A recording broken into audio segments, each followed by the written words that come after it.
સૌ શ્રોતાગણોને મારા જય શ્રી કૃષ્ણ. આજે આપણે 5મા સ્કંદમાં સ્થાનનું વર્ણન કરશું. તેમાં પહેલો ટોપિક છે પ્રિયવ્રત ચરિત્ર. પરીક્ષિત રાજાએ કહ્યું, મહારાજ, આપે મનુ મહારાજની કન્યાઓનું તથા રાજા ઉત્તાનપાદ વિશે વર્ણન કર્યું. હવે તેમના પુત્ર પ્રિયવ્રત વિશે કહો. મેં સાંભળ્યું છે કે પ્રિયવ્રતજી મહાન ભાગવત હતા. તેમને તો સંસાર સાથે યા ગૃહસ્થાશ્રમ સાથે બિલકુલ પ્રેમ નહોતો. છતાં તેઓ ગૃહસ્થાશ્રમમાં કઈ રીતે રહ્યા? કેમ કે જેમનું મન બ્રહ્મમાં લાગી જાય છે તેમને પછી ગૃહસ્થાશ્રમમાં કોઈ રસ દેખાતો નથી.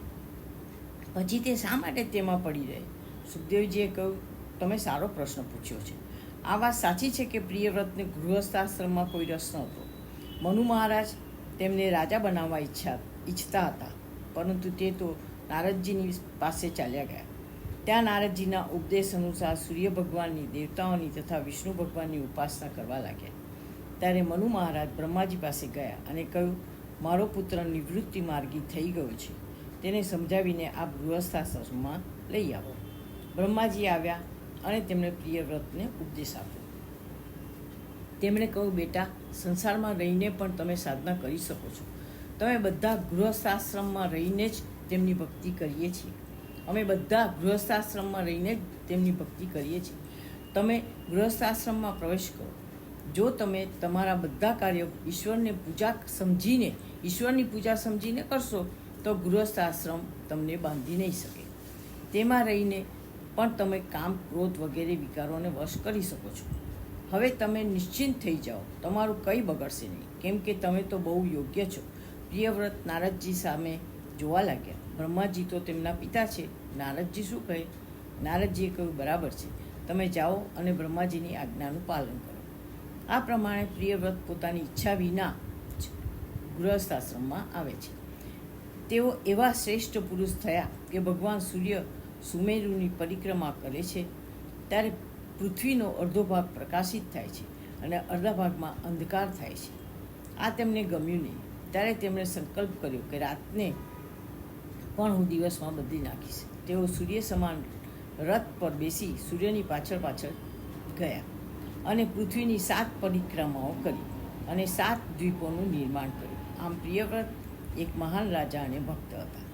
તેમના 10 પુત્રો હતા: આગ્નિદ્ર, ઈદમજીવ્વ, યજ્ઞબાહુ, મહાવીર, હિરણ્યરેતા, ધૃતપૃષ્ઠ, સવન, મેઘાતિથિ, વિતિહોત્ર અને કવિ. જેમનામાંથી 3 પુત્ર મહાવીર, સવન અને કવિ ઉર્ધ્વરેતા બ્રહ્મચારી થઈ ગયા. બીજા બાજુ પુત્રો કર્મક્ષેત્રમાં લાગી ગયા. પ્રિયવ્રતે ભગવાનની ભક્તિપૂર્વક રાજ્ય કર્યું. તેમનું રાજ્ય બહુ સમૃદ્ધ થઈ ગયું. એક દિવસ તેમને થયું, હું ક્યાં ફસાઈ ગયો? બ્રહ્માજીની વાત માનીને હું ગૃહસ્થાશ્રમમાં આવી ગયો. બ્રહ્માજી કહેતા હતા કે ગૃહસ્થાશ્રમમાં રહીને પણ ભક્તિ થઈ શકે છે, પરંતુ અહીં તો હું બીજા જ કાર્યમાં વ્યસ્ત રહ્યો છું. જે રીતે ભગવાનની ભક્તિ કરવી જોઈએ એ પ્રમાણે હું કરી ન શક્યો. હવે મારે ઘર છોડીને ચાલ્યા જવું જોઈએ. અને તે જંગલમાં ચાલ્યા ગયા અને ત્યાં જઈને તેમને મનને ભગવાનમાં લગાવી દીધું. હવે આપણે જોઈએ પ્રિયવ્રતના વંશનું વર્ણન. પ્રિયવ્રત પછી આગ્નિધ્ર રાજા થયા. આગ્નિધ્રને 9 રાજા થયા: નાભી, કિમપુરુષ, હરિવર્ષ, ઈલાવ્રત, રમ્યક, હિરણ્યમય, કુરુ, ભદ્રાક્ષ, ભદ્રાશ્વ અને કેતુમાલ. આ બધામાં સૌથી મોટો પુત્ર નાભી હતો. આ જે 9 પુત્રો છે તેમના નામથી પૃથ્વીના 9 ખંડ એટલે કે વર્ષ એટલે કે સ્થાન થયા છે. આ સ્કંધમાં સ્થાનનું વર્ણન કરવામાં આવ્યું છે. આમ સર્ગ વિસર્ગ પછી આવે છે સ્થાન, અર્થાત જેટલા ભૂગોળ ખગોળ છે, વિભિન્ન બ્રહ્માંડોમાં જેટલા લોકો છે તે બધા ભગવાનમાં જ સ્થિત છે. ભગવાન જ એમના અધિષ્ઠાન છે. આ જ વાત આ સ્કંદમાં બતાવવામાં આવશે. અગ્નિદ્રનો જ્યેષ્ઠ પુત્ર નાભી. નાભીનું ચરિત્ર બહુ ઊંચું હતું. તેમના વિવાહ મેરુદેવી સાથે થયા. નાભી રાજાની ઈચ્છા હતી કે ભગવાન મારે ત્યાં પુત્ર રૂપે આવે. તેમણે યજ્ઞ કર્યો. યજ્ઞ પુરુષ પ્રસન્ન થયા. બધા પુરોહિતો તેમને નમસ્કાર કરે છે અને કહે છે, મહારાજ, આપ પ્રસન્ન થાઓ. આપને નમસ્કાર છે. અમારા યજમાનને આપના જેવો પુત્ર પ્રાપ્ત થાય એવી ઈચ્છા છે. ભગવાને કહ્યું, તમે જે માગ્યું છે તે બહુ દુર્લભ છે, કેમ કે મારા જેવું તો બીજું કોઈ છે જ નહીં. પરંતુ તમે બ્રાહ્મણોના મુખથી કોઈ વાત નીકળે છે તો પૂરી પણ થવી જોઈએ, તેથી હું સ્વયં તેમનો પુત્ર બનીને આવીશ. હવે આપણે ઋષભ અવતારની વાત કરીએ. જુઓ, વરાહ અવતાર જે થયો તે કર્મા અવતાર હતો. કપિલ મુનિનો જ્ઞાન અવતાર હતો. હવે અહીં ભગવાન ઋષભદેવનો અવતાર થવાનો છે. તે અવતારમાં પરમહંસોનો ધર્મ પ્રગટ કરવામાં આવ્યો છે. પરમહંસ પરિવ્રાજકોનો, સંન્યાસીઓનો ધર્મ બહુ કઠોર હોય છે. પરમહંસોના તે ધર્મને, તેમના વ્યવહારને પ્રકટ કરનાર ઋષભ અવતાર છે. ઋષભનો અર્થ છે શ્રેષ્ઠ. તેથી આ અવતાર વિશેષ ધ્યાન આપવા યોગ્ય છે. હવે ઋષભદેવ ગુરુકુળમાં જાય છે, ગુરુની સેવા કરે છે અને જ્ઞાન પ્રાપ્ત કરે છે. પછી ગુરુની આજ્ઞાથી તેમના વિવાહ થાય છે. ઇન્દ્રદત્તા અર્થાત ઇન્દ્ર દ્વારા આપવામાં આવેલી તેમની કન્યા જયંતીની સાથે તેમના 100 પુત્ર થયા. તેમનામાં ભરત જ્યેષ્ઠ તો હતા જ, ઉપરાંત સૌથી શ્રેષ્ઠ પણ હતા. તે જ બાદમાં જળ ભરત નામે વિખ્યાત થયા. ભરત પછીના જે 9 પુત્ર હતા તેમાં કુશાવર્ત, ઇલાવર્ત, બ્રહ્માવર્ત, મલયકેતુ, ભદ્રસેન, ઇન્દ્રસ્પૃક, વિદર્ભ અને કિકટ નામ હતા. આ પ્રમાણે એ 10 થયા. બાકીના 90માંથી 81 તો કર્મકાંડી થયા, પરંતુ બાકીના 9 હતા તે મહાજ્ઞાની હતા. હવે જોઈએ ઋષભદેવનો પોતાના પુત્રને ઉપદેશ. હવે આપણે પહેલાં ઋષભદેવજીના ચરિત્રને જોઈએ. ઋષભદેવ એકવાર પોતાના પુત્રની સાથે બ્રહ્માવ્રત ગયા. ત્યાં બધા ઋષિઓની સભા ભરાઈ હતી. ત્યાં ઋષભદેવે પોતાના પુત્રોને આ ઉપદેશ આપ્યો. આ ઉપદેશ સંસારમાં બધા માતા પિતાએ સાંભળવો જોઈએ, જેથી તેમને એ જ્ઞાત થાય કે પોતાના પુત્રને કઈ રીતે ઉપદેશ આપવો. તેઓ કહે છે, ઋષભદેવે આ ઉપદેશ ભરી સભામાં આપ્યો. ત્યાં અનેક મહાપુરુષ વિરાજમાન હતા. આનો અર્થ શું છે? સંપૂર્ણ સભા પણ જાણી શકે કે આમના પિતાએ આમને શું ઉપદેશ આપ્યો છે. ઉપદેશમાં પ્રારંભમાં જ બહુ સુંદર વાત કહેવામાં આવી છે. આ શરીર માત્ર ભોગ કરવા માટે નથી. આ શરીર તો મૃત્યુ બાદ કીડા મંકોડાનું ભક્ષ્ય બની જશે. તેથી જીવનમાં કર્મ એવા કરવા જોઈએ કે મન શુદ્ધ થઈ જાય અને અનંત સુખ, જે બ્રહ્મ સુખ કહેવાય છે, તે પ્રાપ્ત થઈ જાય. આ માનવ દેહનું પ્રયોજન કામ સુખ નથી, બ્રહ્મ સુખ છે. આગળ કહે છે, મહાપુરુષોનો સંગ મોક્ષનું દ્વાર છે અને સ્ત્રીમાં આસક્ત કામીનો સંગ નરકનું દ્વાર છે. તે સંગ પહેલાં તો બહુ સારો લાગે છે, તેમાં સુખ દેખાય છે, પરંતુ પરિણામમાં બહુ અનર્થકારી અને કષ્ટપ્રદ છે. આ મન મનુષ્યને બહુ નચાવે છે. તો અહીં કહે છે કે રાજા અને ગુરુ બંનેનું કર્તવ્ય છે કે પોતાના પુત્રને, શિષ્યને સારું શિક્ષણ આપે. તેઓ કહે છે કે તે માં નથી, તે માં છે પણ માં નથી, તે પિતા છે પણ પિતા નથી, તે ગુરુ પણ ગુરુ નથી, તે સ્વજન નથી, તે પતિ નથી, જે પોતાને આશ્રિત વ્યક્તિને બંધનથી મુક્ત કરાવતા નથી. આજે માતા પિતા બાળકોને ઊંચી ડિગ્રીઓ અપાવે છે અને જીવન નિર્વાહ માટેની જુદી જુદી યુક્તિઓ બતાવે છે, પરંતુ ધનનો ઉપયોગ ધર્મ માટે કઈ રીતે કરવો કે જેથી તે જીવન તેને મોક્ષના દ્વાર પર ઊભા કરી દે, આ શીખવતા નથી. આવી સ્થિતિમાં જો બાળકો યોગ્ય માર્ગે ન ચાલે તો દોષ કોને આપવો? દોષ આપણો જ માનવો પડશે. અહીં આ સ્પષ્ટ કહ્યું છે કે ઋષભદેવ ભરી સભામાં આ વાત સમજાવીને કહી રહ્યા હતા. તેથી કહે છે કે બધી રીતે ભગવાનની ભક્તિ કરવી જોઈએ, ભાવપૂર્વક ભક્તિ કરવી જોઈએ. હવે ઋષભદેવ પોતાનું ઈશ્વર તત્વ પ્રકટ કરે છે અને કહે છે, જે વ્યક્તિ મન, વચન, કર્મથી મારી ભક્તિ નથી કરતો, તેને આ સંસારથી છોડાવનારી બીજી કોઈ શક્તિ નથી. પોતાના પુત્રોને સભામાં આવો સુંદર ઉપદેશ આપીને તેઓ સ્વયં સંન્યાસની, પરમહંસની દીક્ષા લઈ લે છે. ઋષભદેવજી એવા પરમહંસ અવધૂત હતા કે તેમણે પોતાના પુત્રોને બધાની સમક્ષ ઉપદેશ આપીને પિતાના કર્તવ્યનો નિર્વાહ કરી દીધો અને ત્યાં જ બધાનો ત્યાગ પણ કરી દીધો. હવે આપણે જોઈએ ભરતજીનું હરણબાળમાં આસક્ત થવું. ઋષભદેવ પછી તેમના જ્યેષ્ઠ તથા શ્રેષ્ઠ પુત્ર ભરતજીએ રાજ્ય સંભાળી લીધું. પરિવ્રાજક બનીને જતા પહેલાં ઋષભદેવે ભરતજીનો રાજ્યાભિષેક કરી દીધો હતો. રાજા ભરત મહાભાગવત હતા. તેઓ પણ યથાસમય રાજ્યના કાર્યથી નિવૃત્ત થઈને તેમની પૂર્વ પરંપરા અનુસાર વનમાં ચાલ્યા ગયા. તેમણે સર્વપ્રથમ ઉલ્હાશ્રમમાં નિવાસ કર્યો અને ત્યાં માત્ર કંદમૂળનો આહાર લઈને તપસ્યા કરતા હતા. તેમણે વિશેષ રૂપે ભગવાન સૂર્યની ઉપાસના કરી. જુઓ, મનથી પણ કેટલું સાવધાન રહેવું એ વાત અહીં દર્શાવવામાં આવી છે. ભરતજી ગહન સાધનારત હતા, પરંતુ એક દિવસ વિઘ્ન આવી જ ગયું. આ બીજા વિઘ્નો કરતાં જુદા પ્રકારનું હતું. એક દિવસ તેઓ ગંડકી નદીના તટ પર જપ કરી રહ્યા હતા. એક હરણી તે જે ગર્ભવતી હતી ત્યાં પાણી પી રહી હતી. તે સમયે એક સિંહે જોરથી ગર્જના કરી તો તે હરણી ગભરાઈ ગઈ અને ગભરાઈને તેણે એક છલાંગ લગાવી. હરણી તો કૂદી ગઈ, પરંતુ તેનું ગર્ભસ્થ બચ્ચું ગર્ભમાંથી પાણીમાં પડી ગયું. તે હરણી પણ ત્યાં પડીને મરી ગઈ. ભરતને તે નાના હરણના બચ્ચા પર બહુ દયા આવી. હરણ તો જોવામાં બહુ આકર્ષક હોય છે. તે નાનું બચ્ચું કેટલું સુંદર હશે. ભરતને દયા આવી. આ તો સારી વાત છે. તે નદીમાં જઈને તે બચ્ચાને બચાવીને લઈ આવ્યા. તેમણે મનમાં કહ્યું, હવે મારે આનો પણ પિતા બનવું પડશે. અને ભરત તે બચ્ચાની સેવા કરવા લાગ્યા. આ પણ ઠીક છે, પરંતુ તેમનાથી એક ભૂલ થઈ ગઈ. તે બચ્ચાને તેમણે પોતાનું માની લીધું. જુઓ, ભરતજીએ પોતાને તો ભગવાનના ચરણોમાં સમર્પિત કરી દીધા હતા, પરંતુ આ હરણ બાળને મારું છે એવું માની લીધું. આ બરાબર ન થયું. જ્યારે તમે પોતાને ભગવાનના ચરણોમાં અર્પિત કરી દીધા કે હું ભગવાનનો છું, તો હરણ બાળ તમારું કઈ રીતે થયું?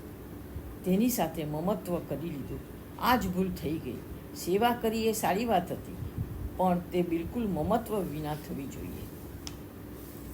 આ પ્રમાણે ભરતજીને હરણની આસક્તિએ આટલી ઊંચી સાધનાથી ચ્યુત કરી દીધા. તેથી મન પર ભરોસો કરવો નહીં. હરણ તો મળ્યું નહીં, પરંતુ હરણનું ધ્યાન કરતાં કરતાં ભરતજીનું મૃત્યુ થઈ ગયું અને અંતકાળે જેવી મતિ હોય તેવી ગતિ થાય. બીજા જન્મમાં તે હરણ થયા, પરંતુ તેમની જે ભક્તિ હતી તે વ્યર્થ જનારી ન હતી. તેથી હરણના શરીરમાં પણ તેમને પૂર્વજન્મની સ્મૃતિ હતી કે હરણ બનવાનું કારણ શું છે. હવે તે ધૈર્યપૂર્વક આ હરણ દેહનો અંત ક્યારે થશે એની પ્રતીક્ષા કરવા લાગ્યા. અને સમય આવતા તેમનું હરણનું શરીર પણ છૂટી ગયું. પહેલાં તે રાજર્ષિ હતા, હવે તેમનો જન્મ એક બ્રાહ્મણના ઘરમાં થયો. અહીં તેમને બધા જળભરત કહેતા હતા. અહીં પણ તેમને પૂર્વજન્મનું સ્મરણ હતું. તેમણે નિશ્ચય કર્યો કે હવે મારે કોઈનામાં આસક્ત થવાનું નથી. હું કોઈની સાથે વાત સુદ્ધા કરીશ નહીં. ભરતજીએ બધાનો સંગ છોડી દીધો. કોઈની સાથે વાત પણ કરતા નથી. મૂર્ખની જેમ જળ જેવા રહેતા હતા. જો કે તેમને પૂર્વજન્મનું સંપૂર્ણ જ્ઞાન પ્રત્યક્ષની જેમ સ્પષ્ટ હતું. તેમને હવે કોઈ ભણતરની પણ જરૂર ન હતી. તેઓ ઈરાદાપૂર્વક જળવત રહેતા હતા. તેમના બીજા ભાઈ પણ હતા. પિતાજીએ બધાને યજ્ઞોપવિત સંસ્કાર કરાવ્યા. આમને અનેકવાર ગાયત્રી મંત્ર શીખવાડ્યો, પરંતુ ભરતજી જાણી જોઈને ઉલટો સીધો બોલતા હતા, જાણે તેમને શીખ્યો જ ન હોય. પિતાએ વિચાર્યું, આ અત્યંત મૂર્ખ છે. પછી એક દિવસ તેમના પિતાજીનું અવસાન થઈ ગયું. ભાઈઓએ વિચાર્યું, આ ભણવાનું તો છે નહીં, આને ખેતરના કામમાં જોડી દે. પરંતુ જળભરત બધું કામ ઉલટું સીધું કરતા. જમીન સરખી કરવાની હોય ત્યાં ખાડો કરી દેતા. છેવટે ઘરમાંથી તેને કાઢી મૂક્યા. આમણે કહ્યું, સારું થયું, છુટ્ટી મળી ગઈ. આ પ્રમાણે તે અંદરથી મગ્ન રહેતા હતા. એકવાર કેટલાક ડાકુઓ દેવીને બલિ ચડાવવા માગતા હતા. જળભરતને જોઈને તેમને થયું, બલિ માટે આ યોગ્ય છે. જાણીને તેમને પકડીને લઈ ગયા. ડાકુઓ જળભરતને લાલ કપડાં પહેરાવી ભદ્રકાળીના મંદિરમાં લઈ ગયા. અને જ્યારે તે આમને મારવા તૈયાર થયા ત્યારે ભદ્રકાળી પ્રકટ થઈ ગયા. અને જે તલવારથી ડાકુઓ સરદાર આમને મારવાના હતા, તેનાથી જ દેવીએ તે સરદારને મારી નાખ્યો. આમને છોડી દીધા. ભગવાન પોતાના ભક્તોનું અપમાન જોઈ શકતા નથી. જળભરત ત્યાંથી નીકળી ગયા. હવે આપણે જોઈએ જળભરત અને રાજા રહુગણની ભેટ. રહુગણ નામક એક રાજા હતો. તે કપિલ મુનિના સત્સંગમાં આત્મજ્ઞાન પ્રાપ્ત કરવા માટે પાલખીમાં બેસીને જઈ રહ્યા હતા. તે પાલખી ઉપાડનારા 4 સેવક હતા. તેમાંથી એક દિવસે 3 જ આવ્યા હતા. તેથી પાલખી ઉપાડવા માટે એક વ્યક્તિની જરૂર હતી. આ લોકોએ જોયું કે એક હૃષ્ટપુષ્ટ માણસ ત્યાં બેઠો છે. તેમણે જળ ભરતને કહ્યું, ચાલો આ પાલખી ઉપાડો. તો જળ ભરત ઉઠીને પાલખી ઉપાડીને ચાલવા લાગ્યા. જળ ભરતને કોઈ દિવસ આવું કામ તો કર્યું જ નહોતું. તેથી તેઓ પોતાની મસ્તીમાં અને ખાસ કરીને પગની નીચે કોઈ જંતુઓને બચાવીને ચાલતા હતા. તેમના આ રીતે ચાલવાથી પાલખી ક્યારેક ડગમગાવા લાગતી. રાજાને ગુસ્સો આવ્યો. તેમણે કહ્યું, તમને પાલખી ઉપાડતા પણ આવડતું નથી. પછી રાજાને થયું, આને ધમકાવવા જોઈએ. જ્યારે રાજાએ ગુસ્સો કર્યો તો સેવકોએ કહ્યું, મહારાજ, આ જે નવો માણસ છે તે બરાબર ચાલતો નથી. તે પાલખીને હલાવી રહ્યો છે. રાજાના ધમકાવવા છતાં જળભરતના ચાલવામાં કોઈ સુધારો ન થયો. તેથી રાજાએ વિચાર્યું, આને દંડ કરવો જોઈએ. અને રાજા પાલખીમાંથી નીચે ઝૂકીને જોવા લાગ્યો કે આ નવો માણસ કોણ છે. જ્યારે રાજાએ જોયું કે આ તો હૃષ્ટપુષ્ટ છે, તે જોઈને રાજા કહેવા લાગ્યા, અરે, તું મારું અપમાન કરે છે, મારી વાત માનતો નથી. હું તને દંડ આપીશ. દેખાય છે તો તગડો અને જાણે થાકી ગયો એમ ચાલી રહ્યો છે. તને બહુ કષ્ટ થઈ રહ્યું છે. જળભરતે આ વાત સાંભળી તો તેમને દુઃખ તો થયું નહીં, પરંતુ તેમણે રાજા રઘુગણને સ્પષ્ટ શબ્દમાં કહ્યું. તે કહેવા લાગ્યા, રાજન, આપ જે કહી રહ્યા છો તે આપની દૃષ્ટિથી સત્ય છે. મને બહુ ભાર લાગી રહ્યો છે. હું થાકી ગયો છું. તેમણે કહ્યું કે આ શરીર જો હું છું, આગળ રસ્તો છે, ચાલવાનું સ્થાન પણ છે, અને પાલખી જો મારી ઉપર છે, તો પછી આ ભાર ઉપાડવાની વાત સાચી છે. મારા સ્થૂળ શરીરની વાત પણ સાચી છે, પરંતુ વાસ્તવમાં સ્થૂળતા, દુર્બળતા વગેરે તો શરીરના ધર્મ છે. તેમની સાથે મારે કોઈ નિસ્બત નથી. અને બીજી વાર જે આપે કહી કે બરાબર ચાલ, તો જેવું મને આવડે છે તે રીતે હું ચાલીશ. અને ત્રીજી વાત જે આપે કહી કે આપ રાજા છો અને હું નોકર છું, તો મહારાજ, આ દુનિયા બહુ વિચિત્ર છે, ચક્ર જેવી છે. અહીં ક્યારેક કોઈ રાજા બને છે અને ક્યારેક નોકર. આજે જે નોકર છે તે ભવિષ્યમાં રાજા બની શકે, અને કોણ ક્યારે શું બની જશે એનો અહીં ભરોસો નથી. લોકોને વ્યર્થમાં જ પોતાના રાજ્ય વગેરેનું અભિમાન થાય છે. આ રાજ્ય વગેરેને જ્ઞાની લોકો કોઈ મોટી વસ્તુ માનતા નથી. આજે આને મળ્યું છે, કાલે બીજાને. ક્યારેક હું રાજા અને આપ નોકર રહ્યા હશો. ભરતજીએ કહ્યું, મહારાજ, કોણ સ્વામી અને કોણ સેવક? હું તો પાગલ છું. મને કોઈ ફરક પડતો નથી. મને જેવું આવડે છે તે પ્રમાણે ચાલીશ. જ્યારે જળભરતે આવી વાત કહી તો રાજા રઘુગણ સમજી ગયા કે મેં થોડી ભૂલ કરી નાખી. કોઈ સામાન્ય માણસ આવી વાત કરી શકે નહીં. આ તો આત્મજ્ઞાનની વાત કરે છે. રાજા તુરંત પાલખી પરથી કૂદી પડ્યા અને જળભરતને પ્રણામ કરીને કહેવા લાગ્યા, હે બ્રાહ્મણ, આપ કોણ છો? આપ તેજસ્વી છો. મારા દ્વારા આપનો અપરાધ થઈ ગયો છે. આપ મને જણાવો કે જે કપિલ મુનિની પાસે સત્સંગ માટે હું જઈ રહ્યો છું તેના રૂપમાં આપ તો નથી ને? આપની વાતોમાં ગૂઢ રહસ્ય છે, અને આપે કહ્યું કે મને ન તો કોઈ પરિશ્રમ થાય છે અને ન મારા માટે શરીરના માધ્યમથી જાડા પાતળાનું કોઈ મહત્ત્વ છે. આ વાત મને સમજાતી નથી. આપે કહ્યું કે ન કોઈ રાજા છે ન સેવક, પરંતુ અત્યારે તો આ સાચું છે કે હું રાજા છું અને આ બધા મારા સેવક છે. તો આપ રાજા સેવકની વાતનો કોઈ સંબંધ નથી એવું કઈ રીતે કહો છો? તમારી વાત પરથી તો આ જગતનો જે વ્યવહાર છે એ ખતમ થઈ જશે. આપની વાત મને સમજમાં આવતી નથી. આ સાંભળી જળભરતે રાજાને તેના સેવકોની સામે જ કહ્યું, મનુષ્યનું જ્યાં સુધી પોતાના સ્થૂળ કે સૂક્ષ્મ શરીર સાથે તાદાત્મ્ય હોય છે ત્યાં સુધી તેને વ્યવહાર દેખાય છે, પરંતુ જ્યારે તે તેમાંથી મુક્ત થઈને આત્મ સ્વરૂપમાં સ્થિત થાય છે તો બધો વ્યવહાર નિર્મૂળ થઈ જાય છે. ત્યારે તેને આ બધો માયાનો ખેલ દેખાય છે. મનુષ્ય જ્યાં સુધી આત્મા તત્વને જાણી લેતો નથી ત્યાં સુધી તે માયામાં ભટકતો રહે છે. કામ, ક્રોધ વગેરે વિકારો તેને બહુ કષ્ટ આપે છે. આ સંસાર તત્વજ્ઞાન વિના છૂટતો નથી.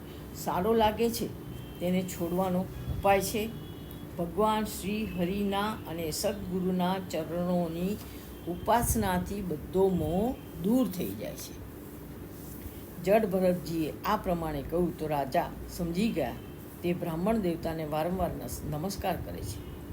રાજાએ ફરીથી કહ્યું કે ભગવાન, આપે જે તત્વજ્ઞાન અને વ્યવહારની દ્રષ્ટિએ જે વાત કહી તે હવે હું બરાબર સમજી ગયો છું. જળભરતજી પોતાનો પરિચય આપતા કહે છે, હું પહેલાં રાજા ભરત હતો. એક હરણના બચ્ચામાં આસક્ત થઈ ગયો તો હરણનો જન્મ મળ્યો, પરંતુ ભગવાનની ભક્તિનો પ્રભાવ છે કે મારી સ્મૃતિ ત્યારે પણ જળવાઈ રહી. હરણના દેહમાં પણ મને બધું યાદ હતું. ભગવત ભક્તિનો જ પ્રભાવ છે કે હું તમામ બંધનોથી મુક્ત થઈ ગયો છું. આ પ્રમાણે રહુગૌણને ઉપદેશ આપીને ભરતજી સ્વયં ત્યાંથી ચાલ્યા ગયા. તેઓ તો મુક્તાત્મા હતા. રહુગણ પણ તેમનો ઉપદેશ ગ્રહણ કરીને ધ્યાન અભ્યાસ દ્વારા પોતાને બંધન મુક્ત કરી લે છે. તેમણે મહાત્મા ભરતને નમસ્કાર કર્યા. હવે શ્રી સુખદેવજી આગળ ભરત વંશનું વર્ણન કરે છે. જે વંશમાં રાજા સુમતિ વગેરે થયા, તે જ વંશમાં ગય નામક બહુ શ્રેષ્ઠ રાજા થયા. આગળ જોઈએ તો ભૂગોળનું વર્ણન. રાજા પરીક્ષિત સુખદેવજીને પૂછે છે, મહારાજ, આપે કહ્યું હતું કે રાજા પ્રિવ્રતે 7 દ્વીપ બનાવ્યા અને બધા લોક પર વિજય થયા. કૃપા કરીને આપ મને ભૂગોળનું વર્ણન વિસ્તારથી બતલાવો કે પૃથ્વી કેટલી મોટી છે, સ્વર્ગ કેટલું મોટું છે, આ બધાનું પરિણામ શું છે, આમના લક્ષણ કેવા છે. સુખદેવજી કહે છે, ભગવાનના બધા લોકોનું વર્ણન કોઈ અનંતકાળ સુધી કરે તો પણ તે કહી શકાય એમ નથી. એટલું જ સમજી લો કે ભગવાન જ આ સૃષ્ટિના કારણ છે. આની સ્થિરતાના કારણ પણ તે જ છે. આની સ્થિતિના કારણ પણ તે જ છે. અને આ અનંત વ્યાપક સૃષ્ટિ ભગવાનમાં જ દેખાઈ રહી છે. પરંતુ વાસ્તવમાં આ સૃષ્ટિ અને તેનો જેટલો વિસ્તાર છે તે બધો આરોપિત છે, વાસ્તવિક નથી. તેથી આ વિષયમાં વધારે વિવેચન કરવાની જરૂર નથી. અગ્નિધ્રના પુત્ર નવખંડના નામ પરથી પ્રસિદ્ધ થયા. આ બ્રહ્માંડમાં પ્રિયવ્રત દ્વારા જે વિભાગ કરવામાં આવ્યા તેમને જ નવખંડ એટલે કે 9 વર્ષ કહે છે. એમના નામ છે ભદ્રાશ્વ વર્ષ, હરિવર્ષ, કેતુમાલ વર્ષ, રમ્યક વર્ષ, હિરણ્યમય વર્ષ, કુરુ વર્ષ, કિમપુરુષ વર્ષ, ઈલાવર્ત વર્ષ અને ભારત વર્ષ. આ બધા સ્થાનો પર ભગવાનની આરાધના કરવામાં આવે છે. તેથી આપણે ભગવાનની આરાધનાના અધિકારી છીએ કે નથી, આ સ્થાન તેના માટે યોગ્ય છે કે નહીં, આવી શંકાઓ મનમાં કરવી નહીં. હવે આગળ જોઈએ વિભિન્ન નરકોમાં તેમની ગતિઓનું વર્ણન. પરીક્ષિતે ફરી એક પ્રશ્ન કર્યો કે શું નરક પણ કોઈ વિશેષ સ્થાન છે? સુખદેવજી કહે છે, પૃથ્વીની નીચે, જળની ઉપર, દક્ષિણ દિશામાં નરક સ્થાન છે. એટલું જ નહીં, બલકે એ નરક 28 પ્રકારના બતાવવામાં આવ્યા છે. કેમ કે જો સ્વર્ગલોક છે તો નરક પણ હોવું જ જોઈએ. જેમ શહેરમાં સિનેમા થિયેટર, ક્લબ વગેરે સુખસ્થાન છે, તે જ પ્રમાણે જેલ, અસ્પતાલ વગેરે દુઃખસ્થાન પણ હોય છે. જેલમાં કેદી લોક અલગ અલગ પ્રકારનું કામ કરે છે અને ત્યારે તે બધાને અલગ અલગ પ્રકારના ભોગ ભોગવવા પડે છે. ત્યારે જે સારી દંડ હોય છે તે બહુ ભયાનક હોય છે. હવે પરીક્ષિતના પ્રશ્નના ઉત્તરમાં 28 પ્રકારના નરકોનું વર્ણન કરવામાં આવ્યું છે. તમિશ્ર, અંધતા મિશ્ર, રૌરવ, મહારૌરવ, કુંભીપાક, કાલસૂત્ર, અસીપત્રવન, શુકરમુખ, અંધકૂપ, કૃમિભોજન વગેરે, જેમના નામ પણ બહુ બિહામણા લાગે છે.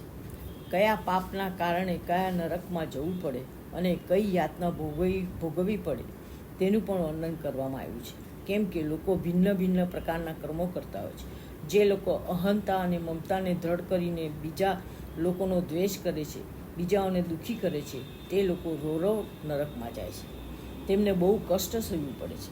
જે લોકો પશુ પક્ષીઓને જબરદસ્તીથી બાંધી રાખે છે, તેમને કષ્ટ આપે છે, તેમને કુંભીપાક નરકમાં જવું પડે છે.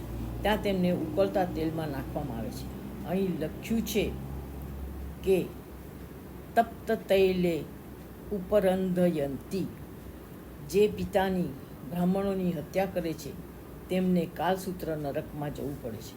આ જ પ્રમાણે જે લોકો પાખંડ એટલે કે દંભ કરે છે તેમને પણ નરકમાં જવું પડે છે. અહીં ભગવાને જેમના માટે જીવન નિર્વાહની વ્યવસ્થા કરી છે, તેમાં જે લોકો વિઘ્ન નાખે છે, તેમને ભોગવવા દેતા નથી, એવા લોકોને પણ નરકમાં જવું પડે છે. જે દંભી છે, પશુ પક્ષીઓની હિંસા કરે છે, ભ્રષ્ટાચારી છે, તે બધાને નરકમાં જવું પડે છે. જ્યારે પુણ્યકર્મોની વૃદ્ધિ થાય છે તો સ્વર્ગની પ્રાપ્તિ થાય છે. અને જ્યારે પાપ વધી જાય છે તો નરકમાં જવું પડે છે. અંતમાં જ્યારે પાપ પુણ્ય બરાબર થઈ જાય તો મનુષ્ય લોકની પ્રાપ્તિ થાય છે. એવું કહેવાય છે કે આ માનવ જન્મ મિશ્રિત કર્મોનું ફળ નરકલોક વોશિંગ મશીન જેવો છે. અહીં પાપનો દંડ ભોગવ્યા બાદ જીવ શુદ્ધ થાય છે. આથી પ્રશ્ન થાય છે કે જો પાપ પુણ્ય સમાન હોવાથી મનુષ્ય જન્મ મળે તો બધાના સુખ દુઃખમાં સમાનતા કેમ નથી? તેમાં ભેદ કેમ દેખાય છે? તો કહે છે પાપ પુણ્યનું પ્રમાણ સરખું હોવા છતાં તેના સ્વરૂપમાં ભેદ થઈ શકે છે. થાય જ છે. જેમ કે કોઈ 1 કિલો રૂ તોલી રહ્યો હોય અને 1 કિલો લોઢું તોલી રહ્યો હોય તો રૂનો મોટો ઢગલો દેખાય છે અને લોઢું થોડુંક દેખાય છે. બંનેનું વજન સરખું જ હોય છે ને? આ જ પ્રમાણે પાપ પુણ્ય સરખા હોવા છતાં તેમના સ્વરૂપ અલગ અલગ હોય છે. તેથી સુખ દુઃખમાં પણ નાના પ્રકારના ભેદ દેખાય છે. આ તથ્ય બધા શાસ્ત્રો દ્વારા જાણી શકાય છે. પછી કહે છે ભૂગોળ ખગોળનું આટલું વ્યાપક વર્ણન એટલા માટે કહેવામાં આવ્યું છે કે આ બધું ભગવાનનું સ્વરૂપ છે.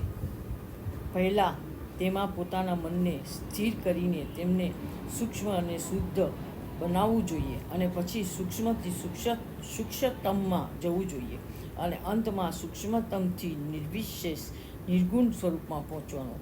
આ પ્રસંગની સાથે આ 5મો સ્કંદ સમાપ્ત થાય છે. ઇતિ પંચસ્કંદ સમાપ્ત. બધાને મારા જય શ્રી કૃષ્ણ.